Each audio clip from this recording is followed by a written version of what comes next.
Good morning to everyone. In the name of Allah, the most gracious, the most merciful. अस्सलाम वालेकुम बेटा। आज हम जिस चीज़ का मुताला करने वाले हैं वो है हमारा चैप्टर नंबर 15 इनहेरिटेंस का next topic, the next law, the law of independent assortment. ठीक है बेटा। तो लॉ ऑफ इंडिपेंडेंट असॉर्टमेंट जैसे कि नाम से जाहिर करता है कि इसमें जीन्स क्या होते हैं बेटा, वो इंडिपेंडेंटली सेग्रीगेट होते हैं, एजॉर्ट होते हैं, यानी कि डिस्ट्रीब्यूशन उनकी अलग अलग होती है, बिल्कुल एक दूसरे को मुतासर नहीं करती। एक जीन्स की एक खसूसियत की डिस्ट्रीब्यूशन एक ट्रेड की दूसरे की डिस्ट्रीब्यूशन को मुतासर नहीं करती। तो मेंडल ने बेटा इसमें लॉ ऑफ इंडिपेंडेंट असॉर्टमेंट में सेग्रीगेशन के बाद जहां पर उसने मोनोहाइब्रिड क्रॉस को देखा था, मोनोहाइब्रिड क्रॉस क्या था बेटा, मोनोहाइब्रिड क्रॉस के अंदर हम सिर्फ एक ही ट्रेड को at a same time study कर रहे थे, लेकिन यहाँ पर हम डाईहाइब्रिड क्रॉस को देखते हैं, यानी कि मेंडल ने जो नेक्स्ट दो कैरेक्टरिस्टिक्स को देखना स्टार्ट कर दिया। आप जैसे कि जानते हैं कि एक जब कैरेक्टर को वो स्टडी कर रहा था तो बेटा वो किस चीज को स्टडी कर रहा था, सीड की शेप को, यानी कि वो राउंड है या रिंकल्ड है। लेकिन अब नेक्स्ट फेज के अंदर जबकि लॉ ऑफ इंडिपेंडेंट असॉर्टमेंट की जो चीज बुनियाद बनी है वो है डाईहाइब्रिड क्रॉस। तो एग्जामिनेशन पॉइंट ऑफ व्यू के लिहाज से बेटा मोनोहाइब्रिड और डाईहाइब्रिड का कंपैरिजन भी आपसे पूछा जा सकता है। तो मोनोहाइब्रिड क्रॉस बेटा क्या होता है, when we are studying one character or trait at a one time is called monohybrid cross, and when we are studying two characteristics at the same time it is called dihybrid cross। तो उसने बेटा यहाँ पर दो characteristics कौन से study किए हैं मेंडल ने, देखें जरा। तो फर्स्ट उसने बेटा देखा है कि सीड की शेप, और सेकेंडली उसने स्टडी किया है सीड का कलर। तो दो चीजों को उसने बैकअप स्टडी किया। तो उसने बेटा हम देखते हैं कि उसने स्टडी शेप को किया और उसके बाद सीड के कलर को किया, दो फीचर्स और ट्रेड्स को एट द सेम टाइम उसने स्टडी किया। तो नेक्स्ट इसका फीचर जो थर्ड पॉइंट में हम देखते हैं वो है कि राउंड शेप जो सीड होते हैं वो डोमिनेंट होते हैं, आपको पता है किसके ऊपर, रिंकल शेप सीड के ऊपर, जबकि जो येलो कलर के सीड होते हैं वो डोमिनेंट होते हैं ग्रीन कलर के ऊपर। ठीक है, ये चीज आपको इल्म होना चाहिए। यहाँ पर मैंने इसको पॉइंट की फॉर्म में एलाबोरेट करने की कोशिश की है ताकि एक बेहतरीन इलस्ट्रेशन हो जाए आपके लिए और आपको समझने के लिए इस लॉ को आसानी रहे। तो नेक्स्ट बेटा हमने इसका फोर्थ पॉइंट मैंने ड्रॉ आउट किया है कि Mendel cross of true breeding, उसने किस चीज को क्रॉस ब्रीड कराया है। यहाँ पर देखें कि ट्रू ब्रीडिंग कराई है, मतलब ट्रू ब्रीडिंग का मतलब होता है होमोजाइगस, जिसमें दोनों एलील सेम है। ठीक है ना, दोनों एक्सप्रेसिव है, फुली एक्सप्रेसिव है, यानी कि डोमिनेंट स्टेट में है। तो ट्रू ब्रीडिंग के साथ मैंने उसका जीनोटाइप भी मैंने मेंशन कर दिया है फिनोटाइप के साथ कि राउंड अगर और येलो है तो उसका जीनोटाइप हम यहाँ पर क्या कंसीडर कर रहे हैं, एलील्स का कैपिटल आर आर और स्मॉल कैपिटल वाई वाई। ठीक है ना, यानी कि येलो जो कलर है वो है डोमिनेंट, जबकि राउंड शेप भी डोमिनेंट है। तो हम देखते हैं कि seed as a seed plant with true breeding, उसको हमने क्रॉस ब्रीड कराया राउंड येलो को किसके साथ, रिंकल्ड ग्रीन के साथ, वो भी ट्रू ब्रीडिंग, यानी कि small R small Y, Y से हमने ग्रीन कलर के एलील्स को जाहिर किया है। तो इसके बाद बेटा हमें जो P1 पेरेंट 1 जनरेशन हासिल हुई है वो, और उसके बाद हमने उनको फिर आपको पता है कि हमने F1 जनरेशन जो हासिल होती है as a result of cross breed of P1 generation, तो उसे हम कहते हैं फिलियल 1 जनरेशन यानी F1 सीड। उनको हम हमेशा सेल्फ फर्टिलाइज कराते हैं। पिछली भी जनरेशन के अंदर हमने उसको क्या किया था, सेल्फ फर्टिलाइज किया था। तो जो रेशियो हमें फिर हासिल होती है उसको हम स्टडी करते हैं। तो रिजल्ट हमारे पास 4 किस्म के फिनोटाइप आ जाते हैं बेटा। यहाँ पर एक को कहते हैं हम राउंड येलो, दूसरे फिनोटाइप को हम कह देते हैं राउंड ग्रीन, और थर्ड को कह देते हैं ये है राउंड रिंकल्ड येलो। ठीक है बेटा, रिंकल्ड येलो, और रिंकल्ड फोर्थ जो है ग्रीन। ठीक है ना, इनका हमने तनासुब जब निकालते हैं इन रिजल्ट्स का तो हमारे पास फिगर है कि राउंड येलो 315 हमारे पास सीड हासिल हुए as a result of self fertilisation of F1 generation, और राउंड ग्रीन हमारे पास हासिल हुए हैं हमें 108, और इसी तरह आप देख लें कि येलो जो है हमारे पास रिंकल्ड येलो है वो 101 है और 32 है हमारे पास रिंकल्ड ग्रीन। तो ये हमें रिजल्ट हासिल हुआ किसको, मेडल को, और उसने इसकी शॉर्ट रेशियो निकाली जो कि बनती है 9:3:3:1। तो हमने इसको वेरीफाई आज करना है। किसकी मदद से हम करते हैं वेरीफाई, आपको पता है हम ड्रॉ करते हैं पनेट स्क्वायर या जिसे कहते हैं चेकर बोर्ड। तो लेट्स कम फॉरवर्ड एंड देखते हैं कि हमें क्या रिजल्ट हासिल होता है एट द एंड। तो इससे हम एक डिडक्शन हासिल कर रहे हैं, कि इससे रिजल्ट जो कंक्लूड कर रहे हैं वो क्या है कि डिफरेंट ट्रेड्स हमेशा इनहेरिटेड होते हैं इंडिपेंडेंटली ऑफ वन अनदर, एक दूसरे को मुतासिर किए बगैर ये जो कैरेक्टर है दूसरे कैरेक्टर को मुतासिर नहीं करता। तो नेक्स्ट बेटा हम देखते हैं यहाँ पर कि इसकी डेफिनेशन क्या है लॉ ऑफ इंडिपेंडेंट असॉर्टमेंट की। लॉ ऑफ इंडिपेंडेंट असॉर्टमेंट की डेफिनेशन हमने ड्रॉ की है कि the alleles of a gene pair segregate independently from alleles of other gene pair।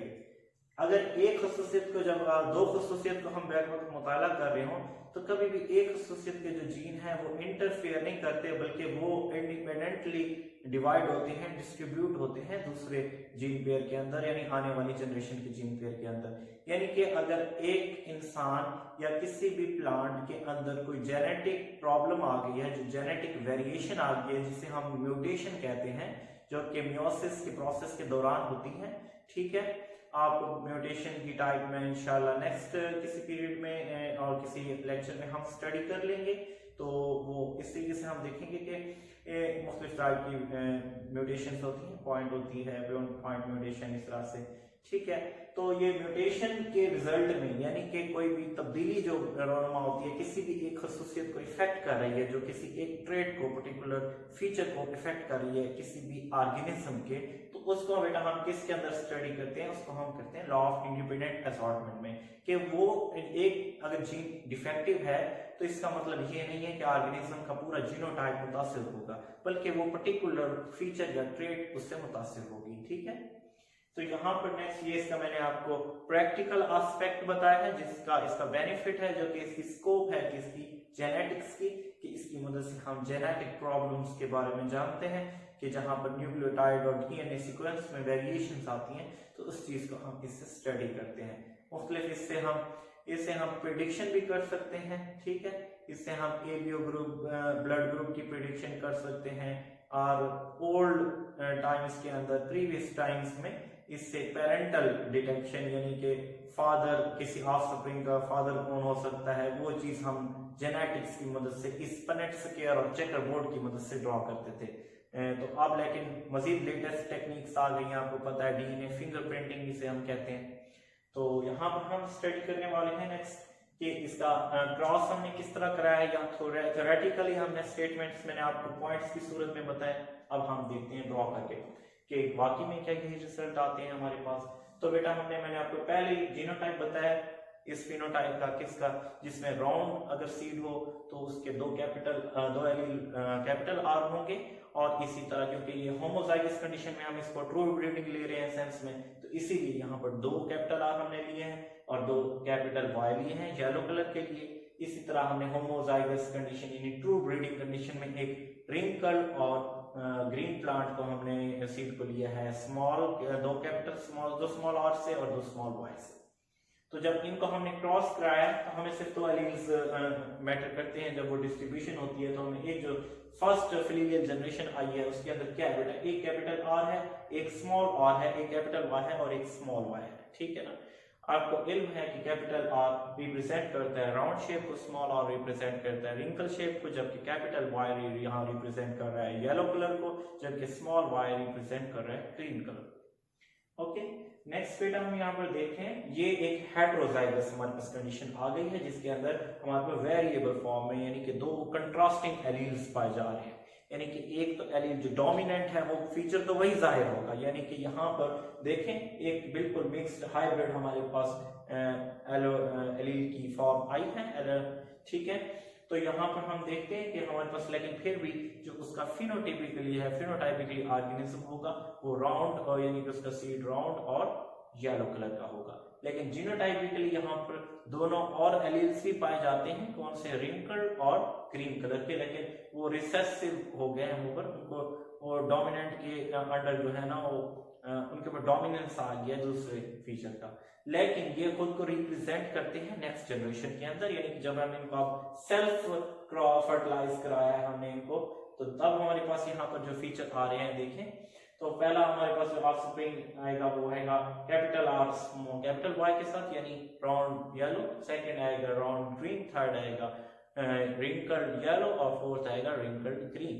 ठीक है, तो ये इनके हमारे पास ये कैरेक्टर्स हैं। ये चार हमारे पास फिनोटाइप आए हैं F2 जनरेशन में। ठीक है, F2 जनरेशन के अंदर ये हमारे पास आए हैं फीचर्स, और इसको हम अब देखने वाले हैं। ये देखें, अब हमने एक Punnett scale checker board draw करना है। वो किस तरह से ड्रॉ करना है मैंने लास्ट टाइम आपको बताया है, लेकिन मैं दोबारा आप इसको एलिब्रेट कर दूंगा।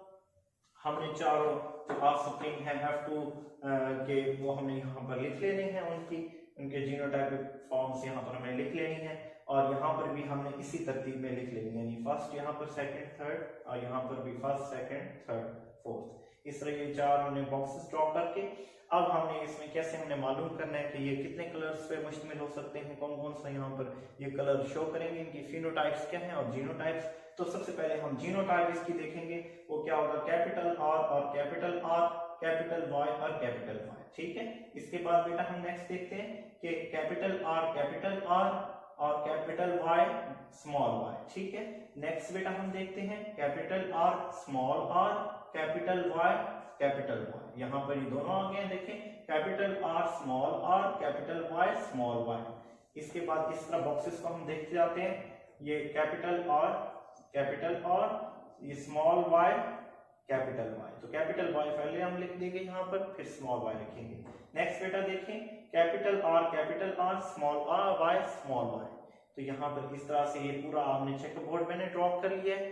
ठीक है, अब चेक बोर्ड ड्रॉ करने के बाद इसे हम पनेट स्केल कह रहे हैं, हमें इसके किस तरह से इसकी फिनोटाइप फाइंड आउट करनी है। तो फिनोटाइप के लिए हमने देखना है कि जहां कैपिटल आर पाया जाएगा वो ऑब्वियसली वहां पर क्या होगा बेटा, वहां पर डोमिनेंट हमारा राउंड शेप होगी। जबकि जहां पर हम बेटा क्या देखेंगे कि दोनों ही एलील अगर रिसेसिव पाए जाते हैं, यानी कि यहाँ पर देखें स्मॉल आर है, यानी कि रिंकल को ये शो कर रहा है। इसी तरह बेटा देखें यहाँ पर स्मॉल वाई है, स्मॉल आर है, इसी तरह स्मॉल वाई एक ही है सिर्फ, जहां पर ग्रीन जो हमारे पास सीड आया है उसकी रेशो हमारे पास ओनली 1 आई है। जब हम इसकी काउंटिंग करते हैं बेटा, तो काउंटिंग मैंने यहाँ पर देखे लिखी है पहले कि कैपिटल आर मींस राउंड है, ये राउंड 1 2 3 4 5 6 7 8 9। ठीक है बेटा, देखें हमारे पास राउंड और येलो जो सीड है ना वो 9 हमारे पास है, 1 2 3 4 5 6 7 8। ठीक है, हमारे पास 8 और ये 9, हमारे पास 9 जो है बेटा वो हमारे पास राउंड और येलो शेप के डोमिनेंट फॉर्म के, यानी कि हमारे पास ऑफस्प्रिंग हासिल हुए हैं। तो इसकी हमने रेशियो बेटा क्या लिखी है, देखें 9:3:1। हमारे पास अब दूसरी रेशियो जो है वो राउंड एंड ग्रीन की है, राउंड एंड ग्रीन 3 है हमारे पास। देखें राउंड एंड ग्रीन 1 है, देखें 1, उसके बाद ये 2 और इसके बाद राउंड एंड ग्रीन ये 3 हमारे पास राउंड एंड ग्रीन है, जो कि हमने 3 रेशियो सेटिस्फाई कर रहा है। थर्ड हमारे पास जो देखें रेशियो आएगी वो होगी रिंकल्ड एंड ग्रीन की, देखें वो भी 3 होंगे, रिंकल्ड एंड ग्रीन। ये W से मैंने रिंकल को शो किया है, ये रिंकल एंड येलो, अभी हमने रिंकल एंड येलो देखना है, तो ये हमारे पास 3 होंगे। सो रिंकल और येलो हमारे पास 3 होंगे। तो ये देखें 1, ये हो गया 2 और ये हमारे पास 3 हमारे पास क्या शेप है बेटा, रिंकल्ड एंड येलो।